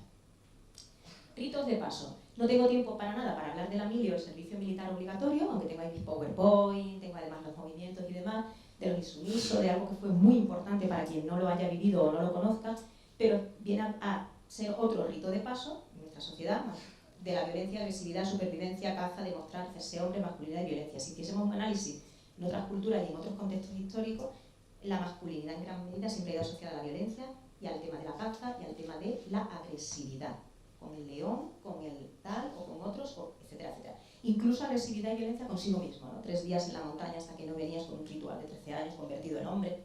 Podría hablaros de ejemplos etnográficos de culturas y culturas. Aquí, el compañero Joan Sanfélix, al que le dirigí la tesis, una de sus investigaciones iba por qué ritos de paso hay para convertirse en hombre que no sea la mili. Y entonces analizó en la zona de Valencia, pues ritos de paso de tirarse por un acantilado los chicos del pueblo, hasta demostrar, o sea, era cómo entrar en la fratría, cómo demostrar ser hombres, y eso se repite, desde juegos de pedra en la cabeza unos a otros para entrar, o sea, hay de todo, y esto lo conoceréis, o hacer pis y a ver quién llega más lejos, o sea, hay de todo, ¿no? O la masturbación colectiva en la casa del colega con los 16 años, o sea, hay de todo, hay unos ritos de paso muy interesantes que se siguen reproduciendo, o ir al puticlub cuando cumple los 18 años, o cerrar un negocio y yéndote, pues eso. Hay de todo, ritos de paso que conllevan siempre machismo, patriarcado, violencias, por supuesto contra las mujeres, pero en algunos casos contra ellos mismos, ¿no? Lo de la violencia de hombres con hombres, violencia contra las mujeres y violencia consigo mismo. El tema de la agresividad, de la adrenalina, de los deportes de riesgo, el tema de los suicidios, en el estudio que hicimos nosotros, el 78%. En la Vega Baja eran hombres, con el tema del paro, el desempleo, bueno, historias. Me interesa todo esto. Y me interesa lo propio de mujer en lo femenino, identidad de género, género masculino. No voy a entrar aquí, ¿vale? No voy a entrar, a no ser que luego queráis en el debate, pero me interesa plantearlo de esta manera: identidad de género, individualización, lucha feminista, relaciones jerárquicas, poder y género. Y de las masculinidades y de los costes de la masculinidad, de resaltar lo poco que tendemos todavía al mundo de los cuidados, el tema de las emociones femeninas o consideradas homosexuales o las desprestigiadas, porque los hombres siempre han expresado emociones, pero emociones de agresividad, de valentía, de competitividad, etc. el tema de la violencia de género en la pareja, el tema de la competitividad, como una de las cosas que se les exige a los chicos, se les exige a los hombres y a nosotras también, porque claro, cuando hablamos de un modelo patriarcal donde imitamos liderazgos masculinos en el ámbito de la universidad, en el ámbito de la empresa, y se nos obliga a dejar de lado el tema de los cuidados o el tema de la empatía, y en ese sentido hacer liderazgos no femeninos y liderazgos masculinos, también es un debate potente. Poder y fragilidad, no saber gestionar la incertidumbre, no, machosfera, manosfera, lo que queráis, cultura del riesgo, ¿vale? Y aquí, los diferentes modelos de el hombre, generabilidad, ti. Nada, tengo, déjame 3 minutos. Yo, mujer, también soy machista, enfoque de género y los hombres, confusión con los conceptos en la legislación española, en la propia formación. Hay que hablar de violencia institucional relacionada con el tema de la masculinidad, hay que hablar de conceptos de nuevo y volver, ¿de qué hablamos? Y siempre resaltar machismo, no es lo contrario, feminismo, ejembrismo, bueno, los micromachismos, posmachismos, los medios de comunicación, por favor, que los medios de comunicación tengan asignaturas de igualdad de género obligatorias. Tú no sacas el grado de comunicación audiovisual y de periodismo si no has tenido, y tú no sacas el grado de psicología si no has tenido formación potente, bueno, pues, porque eso es la coeducación de determinados agentes socializadores, si no, no evitamos lo que está ocurriendo y los macho man que tenemos, ¿no? Gobernando el planeta, el mundo y muchas otras cosas. Pero yo vuelvo a lo mismo, no me desespero. Lo primero es pacificar la vida doméstica en términos de igualdad de género y fuera machismo en casa. En casa, cuando llegue esta tarde, esta noche a vuestra casa. Ese disconfort, en la parte de lo femenino de que tenga que venir yo del curso de verano y que tenga que recoger la ropa que ha dejado mi hijo en el cuarto de baño después de ducharse, que ha venido al baloncesto, eso no es mío. A eso me voy a la guerra de Gaza, ¿eh? O sea, eso interiorizarlo de otra manera. Nada de esto, y no quiero dejar de separar mínimamente la violencia doméstica familiar es una cosa, la violencia contra las mujeres es otra, la violencia machista es otra, y la violencia de género en la pareja es otra. Y las otras violencias de género son otras cosas. No me voy a detener, pero quiero que lo tengáis también en mente, porque lo escucho cantidad de veces de manera totalmente mezclada. La violencia en el ámbito doméstico, familiar, intrafamiliar es la que ejerce alguien en la familia contra alguien de la familia. Mujer contra hombre, hombre contra mujer, hombre contra hombre, da igual. Concepto básico. La violencia contra las mujeres la pueden ejercer hombres, mujeres contra mujeres. El objeto sobre el que se agrede son mujeres. Violencia machista, ojo, ahí entra ya otra cosa, porque la pueden hacer hombres o mujeres contra hombres o mujeres. Pero lo que sustenta esa violencia, ese acto de violencia, es el machismo. El padre que entra en la cocina, le pega el bofetón al hijo y le dice: no me seas marica, ¿qué haces fregando el plato? Deja que lo haga tu hermana. Violencia machista.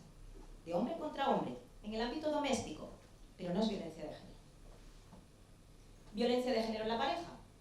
Pues tiene que ser en la pareja heterosexual, para que sea el concepto de violencia de género.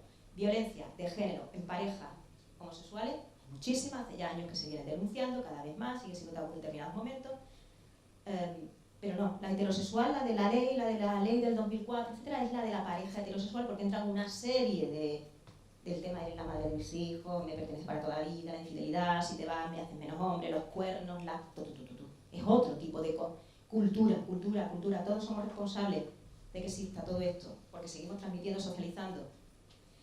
Y bueno, no tengo que deciros la violencia en la escuela, en la familia, en el lenguaje, en la televisión, en las relaciones internacionales, en los juegos, en las redes, en los medios. Y en este sentido, todo lo que entra en juego, y nada, simplemente nombrar, violencia, agresión sexual, abuso, cómo educamos a los niños, las masculinidades, qué información se les da, qué educación afectivo-sexual se les está dando a ellos, a ellas, dónde aprenden, ¿no? Compañeras expertas, Bea, entre otras, todo el tema de cuál es la escuela de la pornografía, de la sexualidad, de la prostitución, de la trata, cómo podemos llegar a tener estos elevados índices de porcentaje de trata de niñas y mujeres con fines de explotación sexual en este país.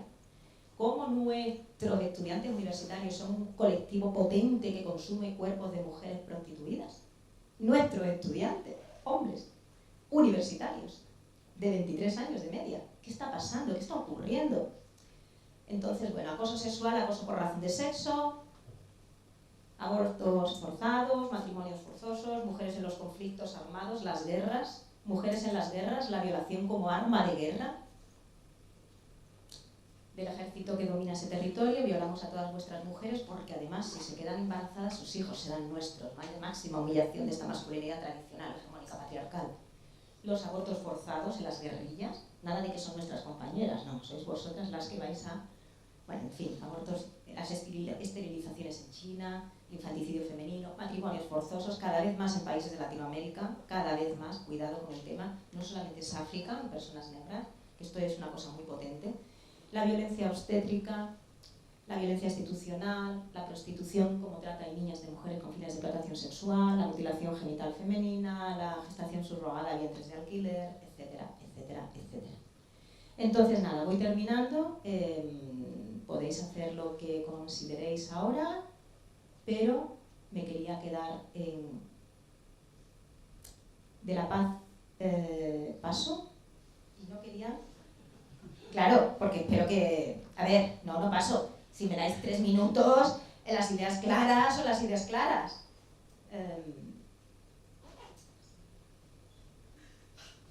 Es que veréis por lo que quiero llegar. Bueno, ahora veréis el patriarcado armado, quería leeros todo esto, la cultura de paz, lo que el feminismo promueve, del no conflicto, la desigualdad de género en la familia, y luego llevado a nivel internacional, la paz desde una perspectiva feminista, y quería traer este libro. ¿Vale? Claro que sí. Desarmar la masculinidad. Los hombres ante la era del feminismo merece muchísimo la pena y es de una de nuestras coordinadoras. Esto que estoy haciendo no es ego, es cuidado, es reciprocidad. ¿Entendéis lo que os digo? Esto hay que hacerlo en el lugar de trabajo, hay que hacerlo con los compañeros en el departamento, hay que hacerlo con las vecinas, hay que hacerlo con los papás y mamás de tus hijos, no solamente a golpe de WhatsApp, los WhatsApp de las madres y los padres, más madres que padres, del niño, del colegio, las barbaridades que se dicen ahí. O los grupos de vecinos, que si el perro, que si... Estamos hablando de pacificar, vamos a hacerlo de otra manera.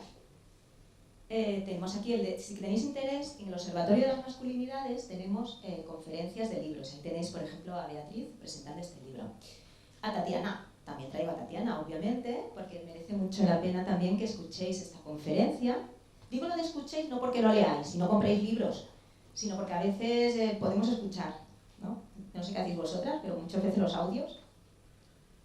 Y bueno, conceptos claves de la paz feminista: la justicia social, la inclusión y participación, el desafío a los sistemas de opresión, todo esto discutir qué se entiende por opresión, quiénes son los opresores, de dónde se justifica.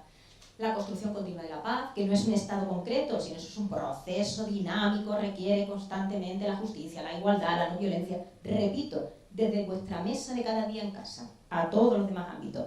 El enfoque en la violencia de género, la paz como proceso, no como fin, el liderazgo de las mujeres, la participación.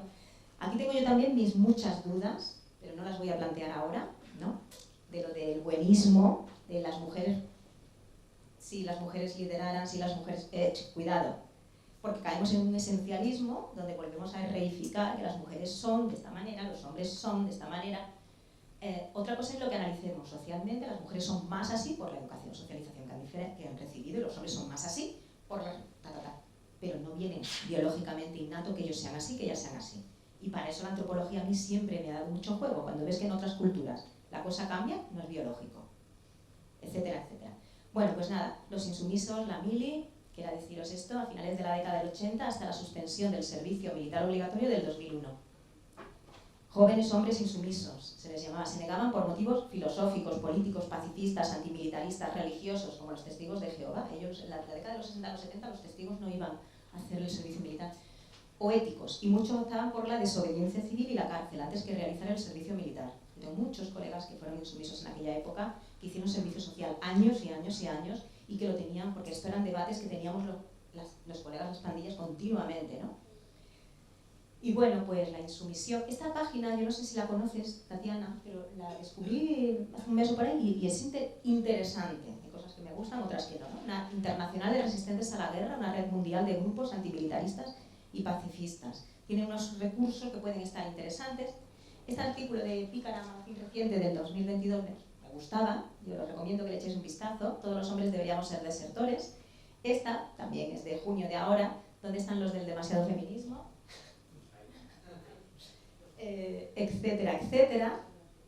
Cómo se aprende a ser hombre, su relación con las violencias de género y relacionarlo con todo: patriarcado, machismo, cuarta ola feminista, masculinidad, violencia en lo público y en lo privado.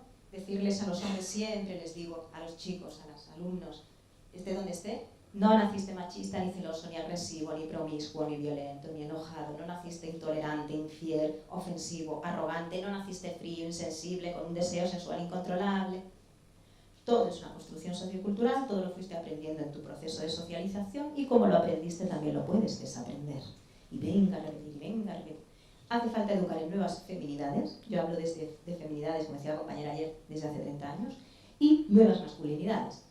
Y no me gusta lo de nuevas, ¿vale? Igualitarias y no machistas. Más y mejor formación con perspectiva de género, empoderarlas, pero ojo de qué manera, también levanto porque es que estamos equivocando.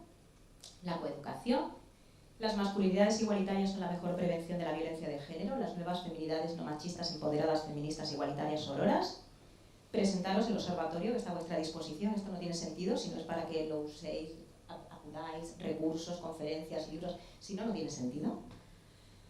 El título de especialista universitario, que lleva la 5ª edición, que os recomiendo si tenéis la posibilidad, son 1.000 euros porque es la tarifa más barata que nos permite la Generalitat Valenciana. No hay becas, ya lo digo, yo soy de familia de clase social popular, pero merece la pena quien lo haya hecho que os lo cuente.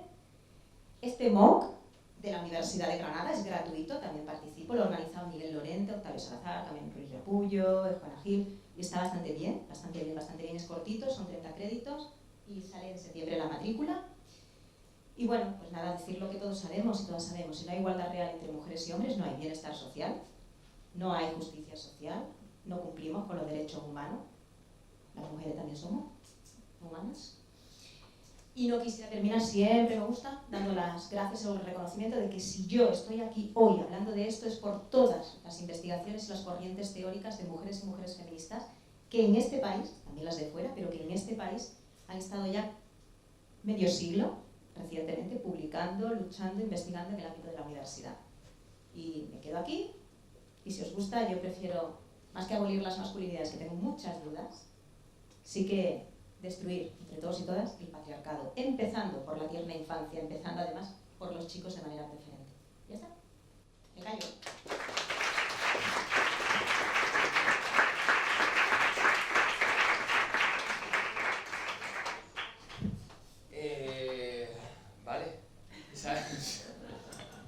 Gracias por alimentar a mi TDAH con el, perdón por el lenguaje belicista, el bombardeo de preguntas, contenido, etc. Si me permitís, por la libertad que te da también estar de moderador en la mesa y por orientar un poco el debate que podemos suscitar, y por ubicarnos un poco, ¿no? Porque habéis hablado de muchísimas cosas, habéis abierto muchísimos melones, así que me gustaría pediros a vosotras dos que si pudierais resumir en 5 ideas básicas que nos orienten un poco el debate de qué es eso de la paz desde la perspectiva feminista, cómo introducimos el tema de los cuidados, las masculinidades, todo lo que habéis abierto, pero si tuvierais que resumir vuestras ponencias en 2 minutos, 5 ideas, ¿qué sería? Por eso lo pido, es un reto.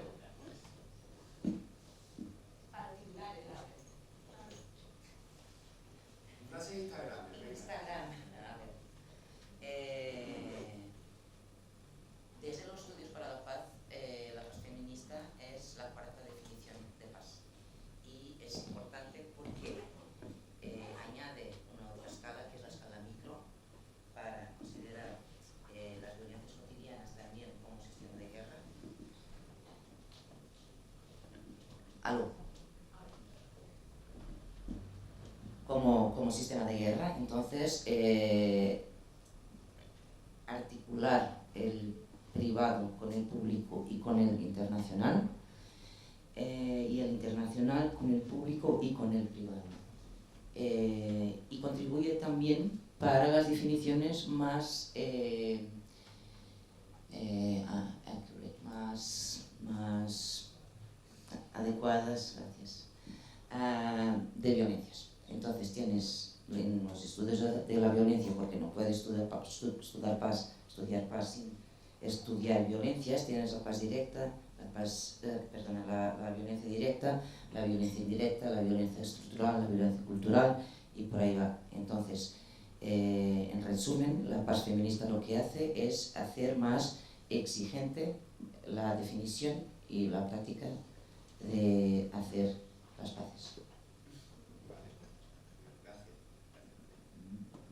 Cuando yo pienso en la paz y el feminismo, lo primero que me viene a la mente es el feminismo lucha por la igualdad entre hombres y mujeres. Eso es pacificar la vida cotidiana, la vida doméstica, la vida laboral, la vida en tu comunidad, etcétera, etcétera, etcétera.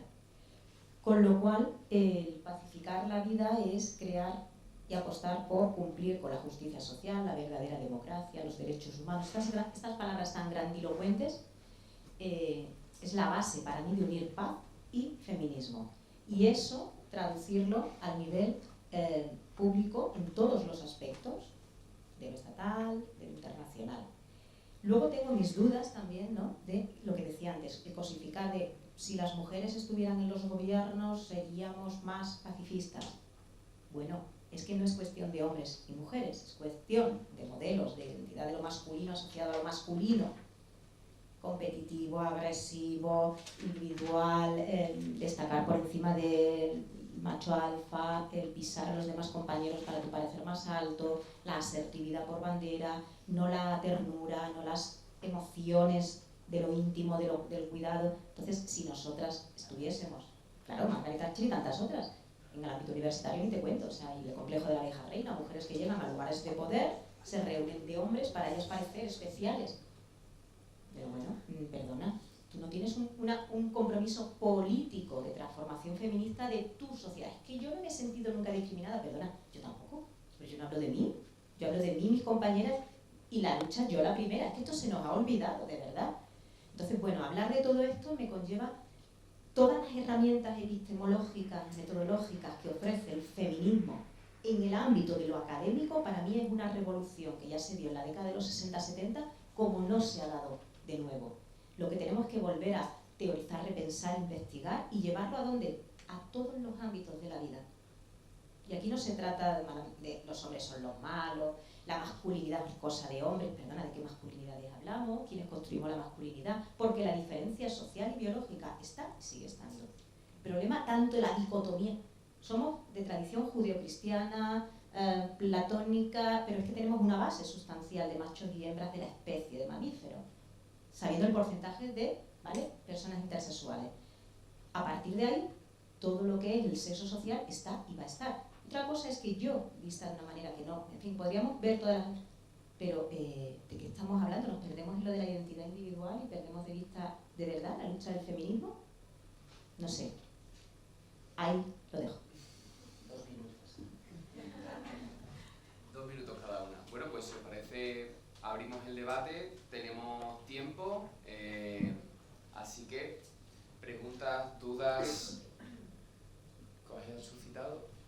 ¿Recojo varias y luego contestáis? Tenemos tiempo, o sea, si quieres... Bueno, muchas gracias a las dos, me ha gustado mucho y yo quería preguntaros si os parece que a veces esta exigencia o demanda de hacer la paz tiene un doble filo para las mujeres, porque, bueno, pensaba que puede que las mujeres vivamos el pacifismo también de manera un poco patriarcal, ¿no?, en relación con el imperativo de complacer a los demás, no generar conflicto, no decepcionar. Entonces, bueno, no sé, pensaba en los afectos relacionados con la paz y en cómo pensáis vosotras que podemos como hacernos cargo de estas contradicciones.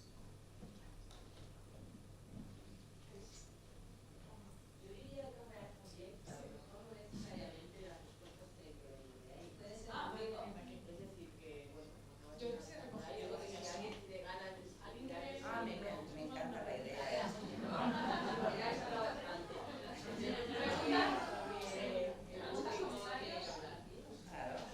A ver, ¿qué han aprendido? Bueno, buenos días. En primer lugar, agradecer a la organización del curso, que es genial, y bueno, a Tatiana y a Anastasia por sus intervenciones.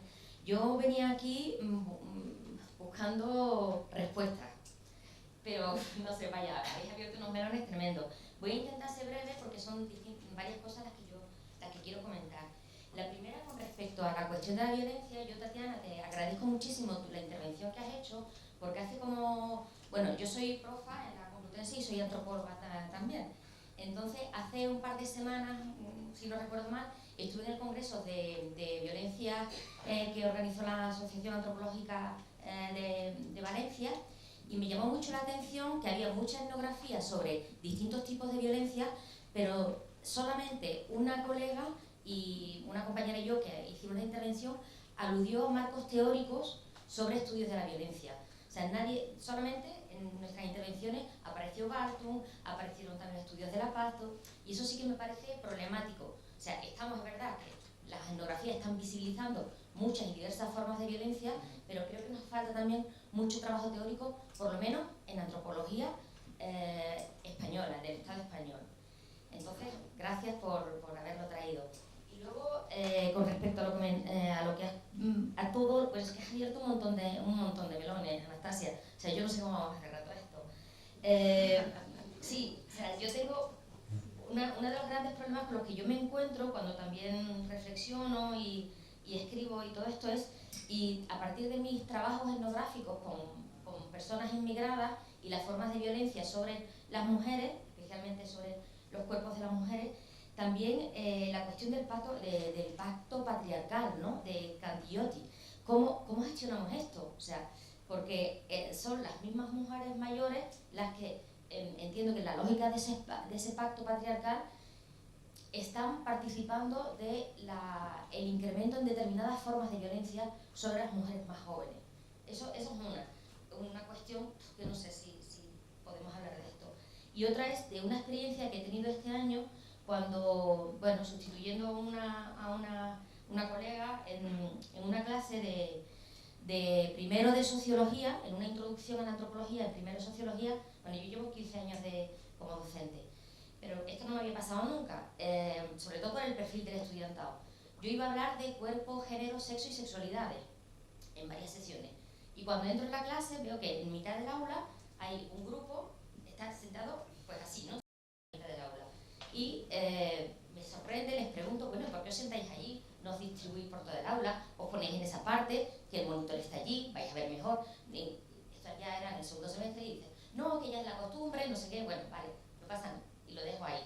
Y conforme avanza la clase van entrando, poco a poco, un grupo de chicos con un perfil muy determinado, o sea, asóciese manofera, que se sientan en el otro lado del aula y que conforme van llegando y se van sentando empiezan a ser muy disruptivos, muchísimo. Terminamos la clase y la delegada sale, se disculpa por el nombre de sus compañeros de la clase, y yo digo que no cabe ninguna disculpa, que ellos no son responsables y demás, pero esto sí que me hizo pensar, porque ella me dijo, es sobre todo con las profesoras que son así de disruptivos. Entonces yo busqué, digo, bueno, esto tengo aquí yo que hacer algo, a ver cómo lo desmonto. Encontré algo que recomiendo muchísimo, un documental que hay en una página que se llama clonaralnombre.org, ¿vale? La primera parte del documental se llama así, donde distintos varones hablan de su deconstrucción de esa masculinidad tradicional y de cómo han participado de ella, y ellos mismos ponen en tela de juicio todo lo que han hecho, ¿no? La cuestión, y ya termino, que les pongo el documental, hacemos un ejercicio práctico y una de las preguntas eran, vale, ¿quiénes son tus referentes de masculinidades alternativas?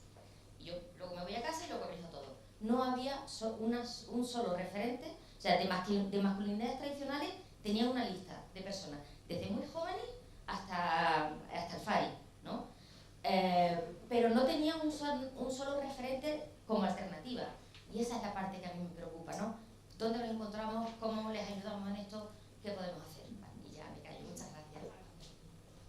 ¿Alguna pregunta más? Yo tengo tres. Bueno, yo soy Sandra Santos Fraile. Julia. Sandra y Julia. ¿Alguien más? No, yo tengo tres preguntas. Muchas gracias, me llamo Vinicio.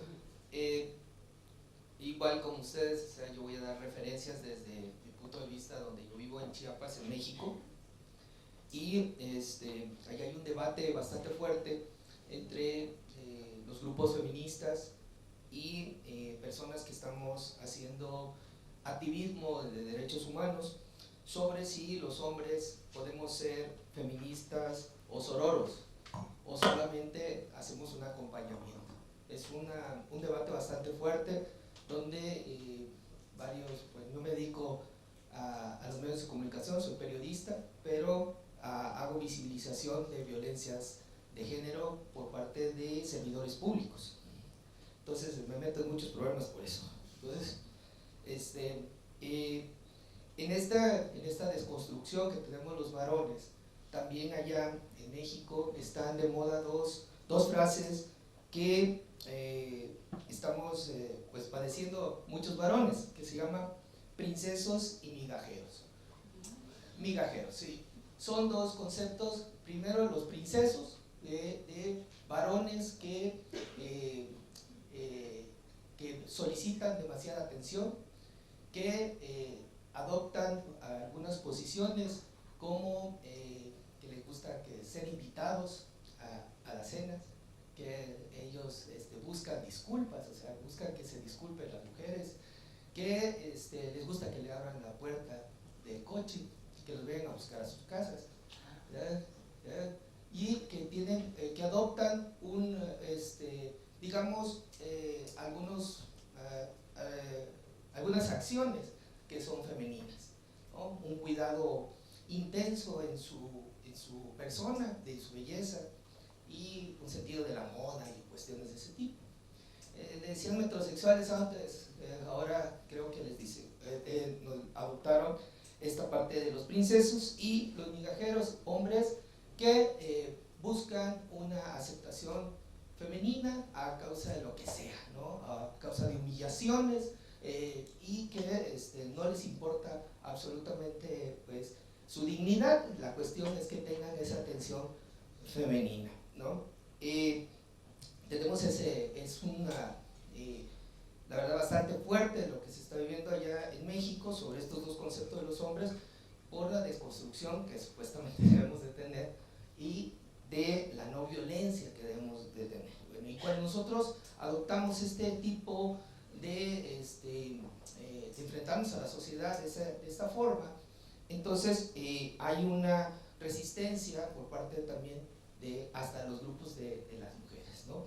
Y pongo un ejemplo muy claro: cuando a una mujer la despiden de su trabajo, la gran mayoría de veces se encuentra otro grupo de personas que la pueden abordar y la pueden consolar ante esta situación. Pero cuando un hombre es despedido y busca también este apoyo entre los grupos que están en su trabajo, cosas así, y demuestra un poco de una emoción de que fue despedido, pues le dice precisamente que aguante, que tiene que encontrar otro trabajo y que no importa las emociones que pueda tener, sino que lo importante es encontrar otro trabajo para que pueda seguir proveyendo. Entonces, ahí en Chiapas estamos ahorita en un problema de violencia extremo. Hay 21 feminicidios en lo que va del año.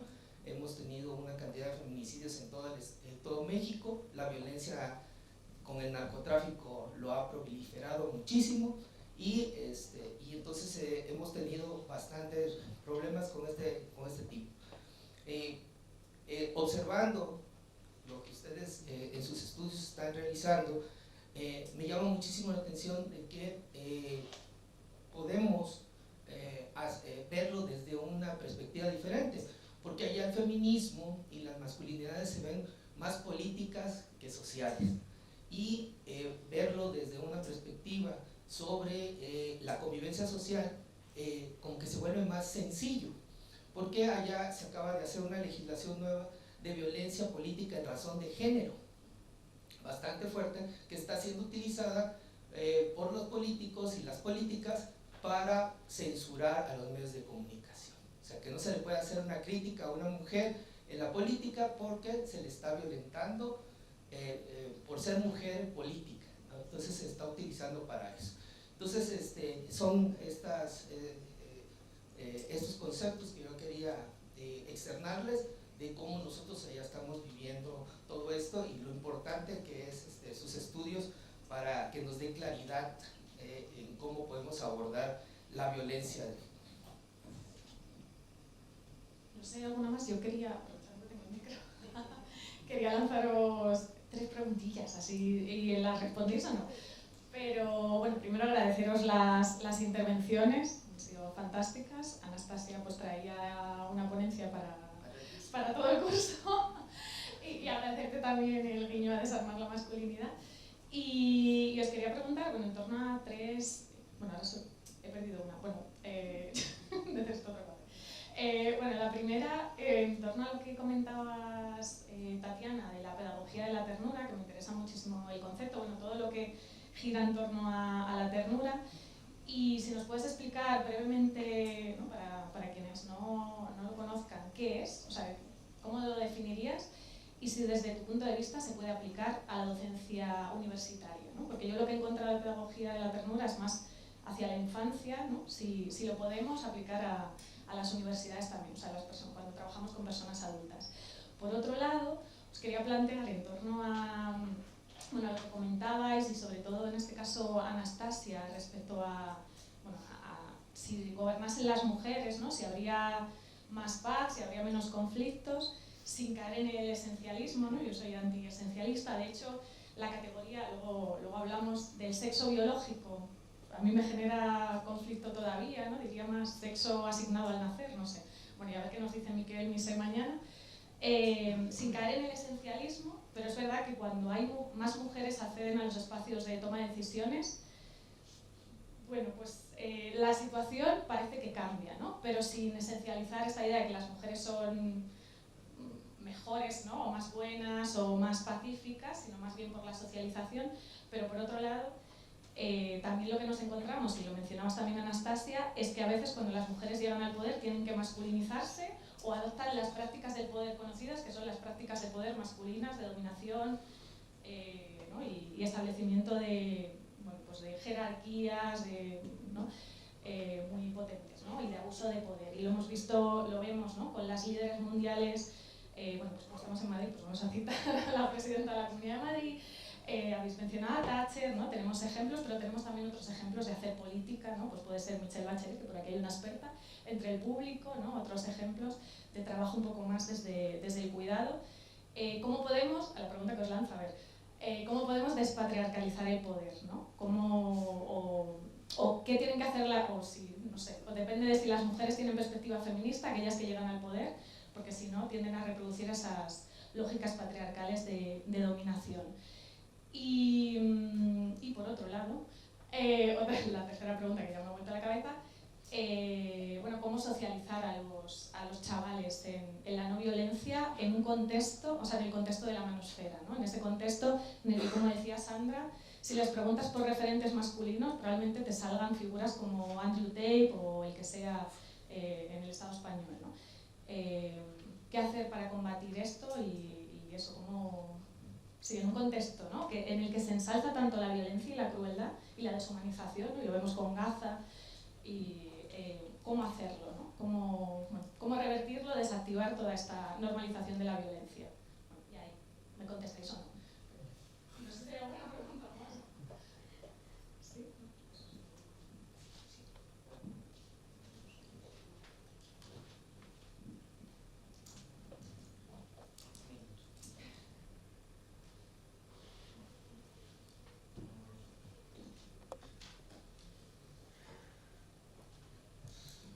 Bueno, muchas gracias por las preguntas y comentarios y compartir vuestras perspectivas también. Julia, me ha gustado mucho tu pregunta, porque es muy pertinente. Los efectos de la demanda por una paz feminista, ¿no? Pero lo que se exige es el cambio del concepto y práctica de paz. Entonces, no es una demanda por una paz llevada por mujeres, sino el cambio total. Puede ser utópico, ¿no? Que trabajamos aquí con utopías, pero es, de hecho, desarmar el patriarcado, ¿no? Y las masculinidades, ¿no? Y es un concepto más exigente de vida cotidiana, de paz y de definición de paz, porque tiene efectos prácticos. Por ejemplo, a nivel de las Naciones Unidas. Cuando firmas un acuerdo de paz, tienes que tener ciertos puntos para que sea considerado un acuerdo de paz. Pero no es una paz muy exigente, ¿no?, cuando la firmas. Porque, por eso decía, las posguerras no son posviolencias. Entonces, añadir más ambición, ¿no?, cuando pones en práctica política el concepto de paz.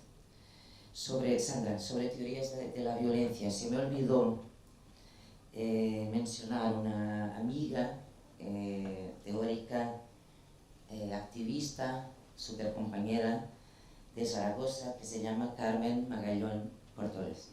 Entonces, para todas las referencias sobre estudios de paz y violencia aquí en España, Carmen es la persona que yo tengo como referente de la Fundación SIPR.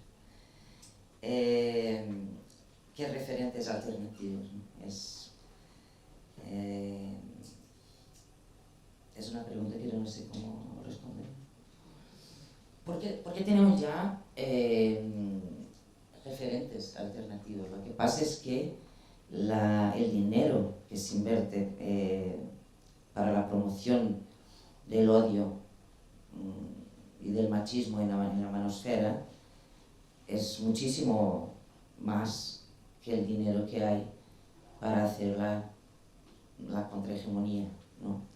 Pero creo que desde muy pequeños los niños tienen que tener referentes. Y los referentes no significan que son personas súper famosas en la tele. Pueden ser, por ejemplo, los educadores, profesores, hombres. En la escuela de mi hijo, en el grupo de los 5 años, solo hay mujeres. Entonces, ¿qué idea de cariño, de cuidado, de ternura tiene, ¿no?, cuando es cuidado por su padre, su abuelo, por nosotras, por nosotros, y en la escuela solo tiene referentes femeninas de cuidado? Y eso hay también que cambiar, ¿no? Es un cambio político, ¿no?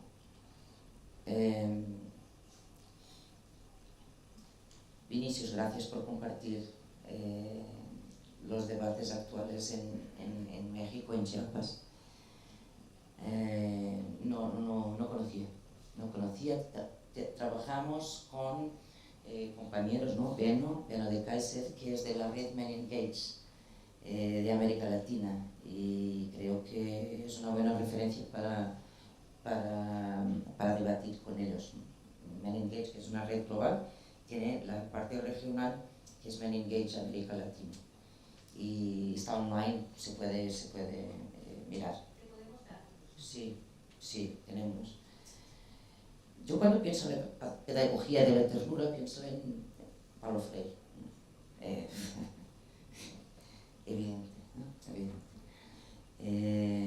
Que seguimos citando, sabiendo que ya no es utópico, porque tienes escuelas que aplican de hecho la pedagogía de Paulo Freire, ¿no?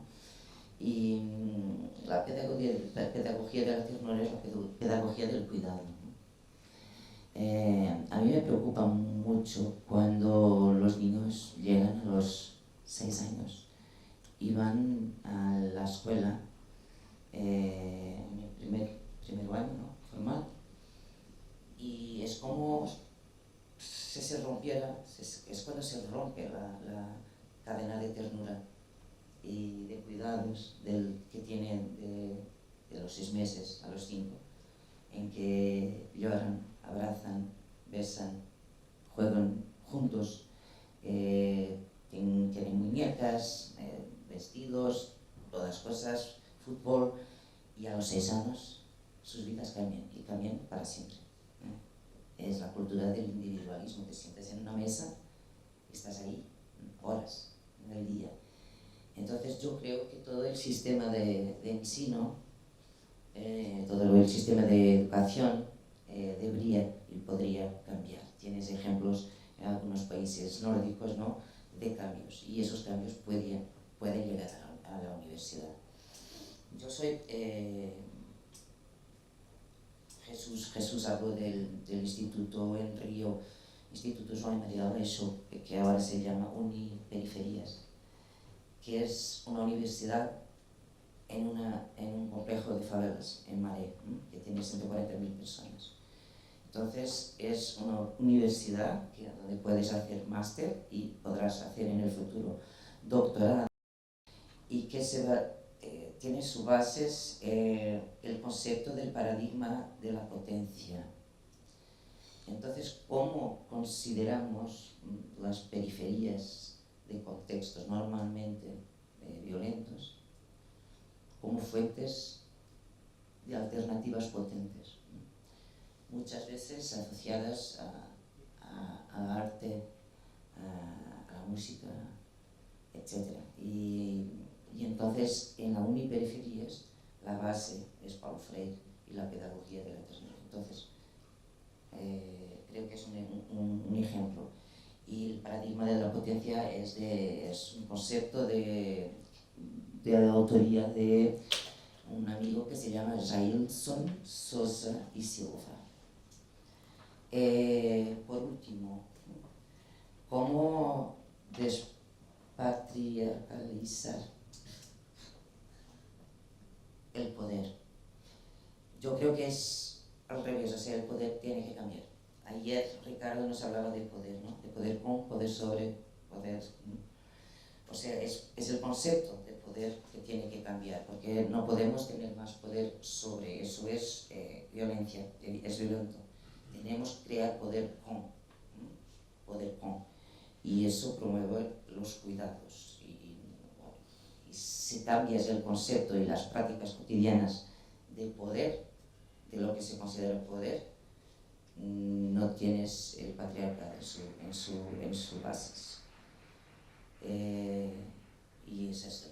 Bueno, el contexto de la manosfera, contexto ya es un problema, es algo que se va a quedar. El prohibir no es solución. Lo que tenemos que apostar, invertir más ahora es en literacia digital, que no hay todavía desde muy temprano. Intentar influenciar las vidas offline antes que lleguen al online.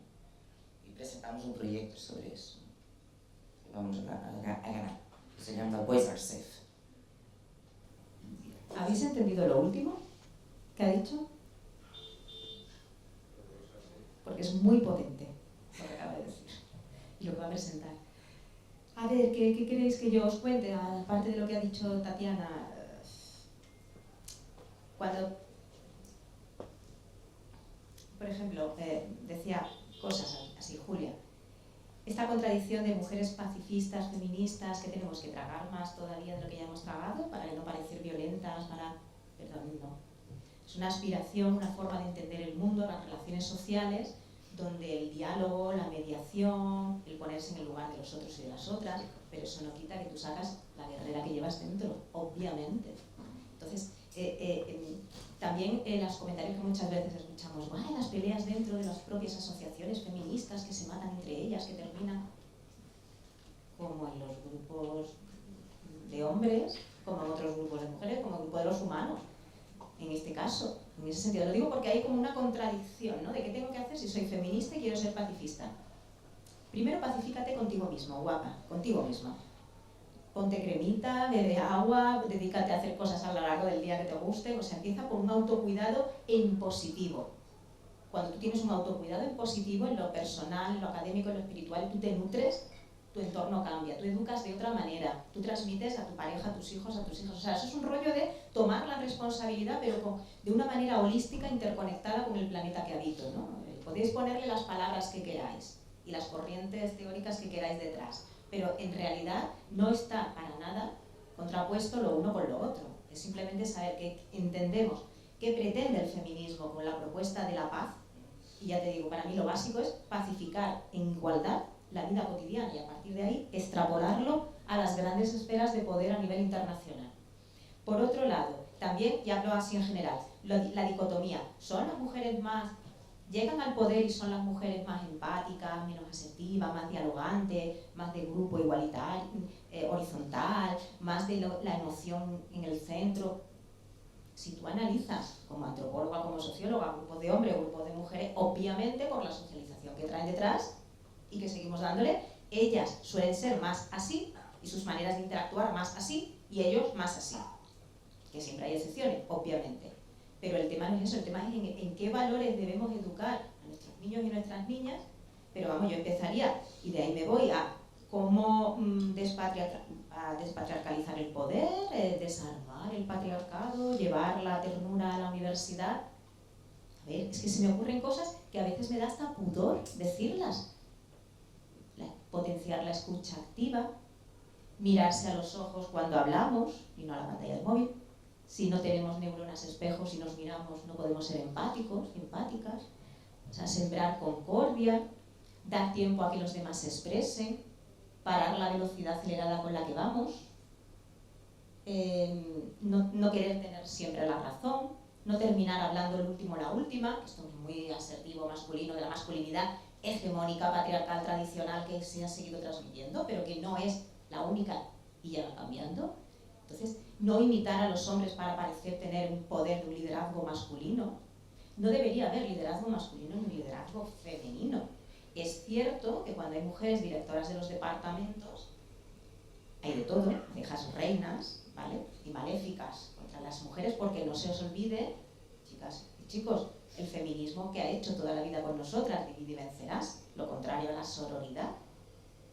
Tienes que luchar por ligar con el chico, con el macho alfa de la pandilla, por ser la más guapa, la más exitosa, y ahora traducirlo todo al mundo de lo virtual, con una cosificación del cuerpo, con un tema de empoderamiento equivocado, bueno. Entonces, vuelvo a decir, es que me da hasta pudor, ¿no? Cultivar la mediación. ¿Qué es esto de la mediación y el no conflicto? Esto de, piénsatelo 2 veces antes de decir algo que puede hacer daño. Eres dueño, ¿no?, de tus silencios, esclavo de tus palabras. O sea, estas cosas que de verdad me da vergüenza decirlas continuamente, porque vergüenza en el sentido de que deberíamos tenerlo todos y todas en la cabeza. Y volver a tener que ponerlo con unas teorías innovadoras de cómo llevar la ternura a la universidad, al ámbito laboral, a la política, cómo despatriarcalizar la política, cómo... Desde otra manera. También todo esto se gana, y el tema de la pedagogía de la ternura, con el contacto corporal. El tema de los abrazos. Abracen árboles, abracen personas, abrácense a sí mismos. O sea, es un rollo, de verdad que es una transformación de paradigma potente y no es el que estamos cultivando. Cuando las interacciones mediadas por ordenador y nuevas tecnologías nos llevan a tal nivel que menos lo humano, todo lo demás, cuando nuestros chicos y chicas adolescentes les da miedo que les llamen por teléfono, porque solamente quieren hablar por WhatsApp, pero que les causa ansiedad con 14, 16 años que hablar por teléfono, solo quieren hablar por WhatsApp. Es que estamos hablando, entonces, ¿qué podemos hacer o qué receta? Yo te digo desde lo que hago, no hay ni más ni menos, pero yo cada vez más, cuanto más subo académicamente en la universidad, más bajo en el sentido positivo de monitora de campamento, como hacía con 16 años. A mis alumnos de primero de carrera me dedico una semana a empoderarles, darles la voz, creer en ellos, formarles, decirles venimos a pensar, sois nuestro presente, nuestro futuro, olvidad coger apuntes, olvidad exámenes, olvidad ansiedad, contadme en una ficha individualmente lo que cada uno quiera de cuáles son vuestros hobbies, vuestras aspiraciones, por qué estudiáis esta carrera, qué aportáis al mundo para mejorarlo. Además, yo este año he estado en periodismo, entonces yo les empodero dándole introducción a la antropología, pero el poder que tenéis, ¿no?, como medios de comunicación en una sociedad como la nuestra. Entonces vas viendo las caras, pero esto es hacer coaching personal en la universidad. Pues es muy necesario, teniendo una intención continua y un conocimiento, ¿no? Pero una semana, hasta 2 o 3, de meterles, hacerles reflexionar, ponerles ejemplos, darles las palabras, la tímida, el chico trans que no quiere relacionarse, el otro que es de Vox, la otra que es una feminista, no sé qué, que las demás no quieren que hable en clase. A todos en plan horizontal trabajártelo. Y trabajártelo tal y tal, y descolocarles, y volverles a darle la palabra, y venga, ahora los que venís de color azul vais a hablar, y qué opináis de no sé qué, y ponemos un titular, y ahora qué tal, y qué... Pasó lo de la Dana en Valencia, yo di clases en Elche, ¿cómo yo iba a dar clases el lunes y el martes del tema que tocara? No, era hacer un análisis por los titulares de cómo interpretaban los diferentes medios de comunicación el tema de la Dana, que habían estado el fin de semana vamos, cogiendo barro y sacando a personas muertas de su familia. Entonces eran 2 días de clase aplicado esto de lo de educación por proyecto. ¿Qué os voy a contar? ¿No? Que nos dediqué a la educación, la base, lo que ahí salió de emoción y de profundización teórica de lo que estábamos viendo era alucinante. Eso es salirse de la manera... Claro, hay 2 cosas en la universidad y en la academia. O te das tú el poder o te excluye. Entonces aquí te tienes que empoderar de una manera concreta y decir, yo voy a hacer del mundo que me rodea otra cosa. Con los compañeros, compañeras, pues igual, la pedagogía de la ternura y tal, la competitividad. Si tienes una compañera que viene de que ha estado en una estancia en no sé dónde, pregúntale, aunque sea por egoísmo propio, cómo te ha ido, qué hay de lo que yo investigo, tienes bibliografía interesante. No, aquí es ni te veo, ¿no? Me doy la vuelta y una envidia atroz. O sea, es que son tantas y tantas cosas. Entonces, yo hago un congreso, ya lo sabéis, hacemos un congreso, hay una parte que tiene que ser emotiva, emocional. Los humanos nos movemos por emociones simbólicamente construidas y significadas, pero solo la emoción, la pasión mueve a la acción. Entonces, en este sentido, cuando pasó lo de la guerra de Ucrania y esos chavales, no hombres, varones, querían salir del país porque no querían matar y no querían morir, y les cierran la frontera. Yo le decía a mis alumnos aquel año, vosotros con 18 años podíais ser ellos ahora. ¿Cómo lo vemos? ¿Qué hay detrás?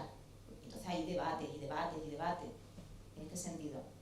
Y sin partidismo, porque la de izquierda, la de derecha, no sé qué, porque además estamos muy dados a las etiquetas estas que os decía. Ah, claro, tú eres de Vox. Perdona. Él comulga con determinadas ideologías, ¿vale?, que propugnan un partido de extrema derecha, ella comulga con un partido, Compromís, más de extrema izquierda. Ella no sabe en dónde se sienta, pero tiene unas ideas propias. Vamos a escuchar. Entonces, en este sentido, cuando hablamos de violencia, hablamos de masculinidad, hablamos de masculinidad porque me centro en los hombres y la masculinidad como objeto de estudio, pero en realidad es una revisión de la sociedad que estamos teniendo, reproducimos. Y ojo, para mal o para bien, los que estamos aquí, las que estamos aquí, somos responsables del mundo que habitamos. No podemos tirar la piedra en el tejado de al lado. Si tienes 18 años, bueno, pues es lo que me han dejado, lo que he dado. Cuando tienes 80, bueno, pues es lo que ya dejo. Pero nosotras y nosotros somos los que transformamos el mundo. Cursos como este siembran algo que se supone que debe florecer. Y Jesús me está cortando, porque me ve ya en plan mito poético. No, porque veo que son menos 10. O sea, simplemente. Bueno, pues como me toca de moderador, perdón por el hecho de la última palabra. Bueno, son muchas las cosas que hemos tratado, ¿no? Pero me quedo por intentar hacer una frase. ¿Todavía me darías tiempo para intervenir? Tengo 2 minutos. Es que me ha surgido esto. Sí, claro, sí. Vea, por fin. Gracias. Es que me saltaba un poco el orden, pero... Es que no me había sugerido este tema y como ha sido en el último momento. Me llamo Conchi. Yo voy a hacer algún comentario desde la parte educativa, que es un poco la mía. Entonces, primero, muchas gracias a las dos ponentes.